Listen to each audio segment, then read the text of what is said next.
everybody? Yeah, we're down here in the dungeon, as you can see. Get that light, it's pretty blind.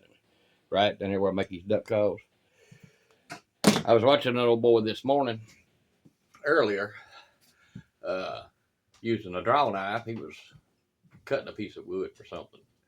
I don't know what he was making. I didn't catch that part. Somebody up there was making a lot of racket, and I couldn't hear him.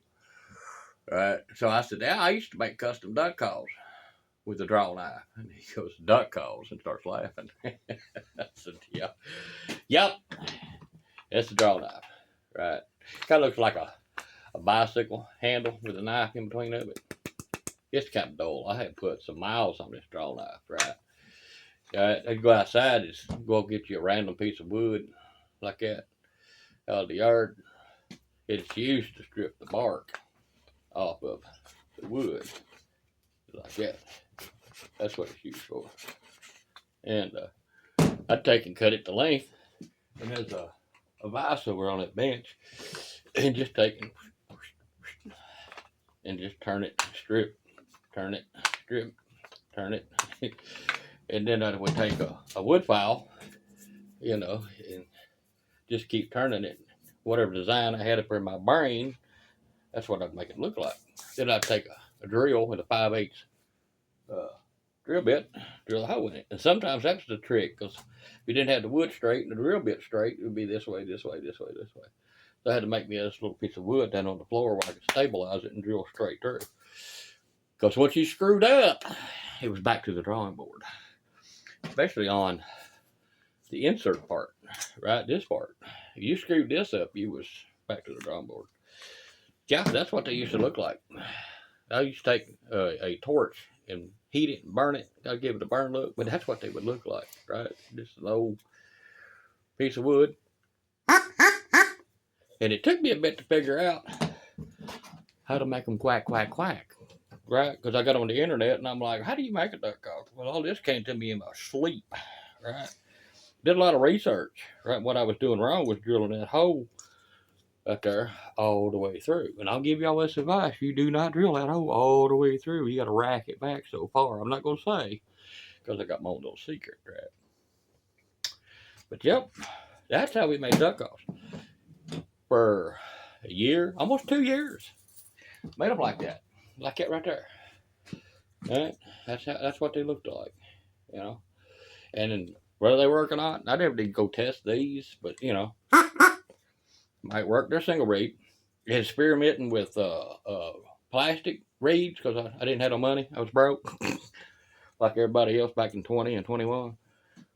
Whatever I could find, milk jug or some kind of piece of plastic. Just take sandpaper and rough it down there a little bit, put it in there, just keep clipping on it until it started quacking.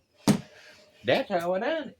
And nowadays, I got that big tourniquet that is right there under the plastic. And I got that bandsaw that's right there.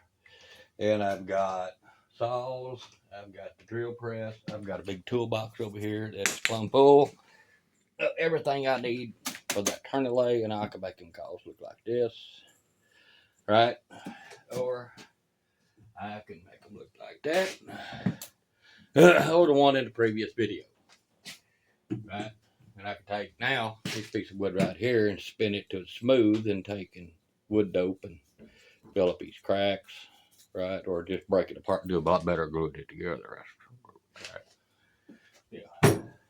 It was definitely a learning process. But yeah, I used an old draw knife, a wood file, a drill, a bit, sandpaper, a handsaw, right? Cut that piece of wood, right? That's what I would do. I can still do it that way, just not today because my back is freaking killing me. It's been killing me for the past couple of days, right? So yeah, that's how we done it with the draw knife. So I don't know if I'll get down here today or not because my back is freaking killing me. It's the concrete floor, and start making a few. I got about another 15 days off time, and I still got to take it. That's brand new bandsaw. I ain't even made the adjustments on it yet. I put it together, and that's it. I still got to put my my drill press together, clear off that bench. That other bandsaw back yonder ain't worth throwing in a sinkhole. Sit back there. That red one. Yeah. Right there. Yeah. It ain't worth throwing. Motor, you turned it on, the motor goes right. So yeah. So I'm gonna fling it. So I got that bigger one back yonder. So yeah. It's hump day. That's how Flying High Commander got started. Yeah, nowadays I can take these. I don't have to go out yonder. See, I get these. This is white oak, right there.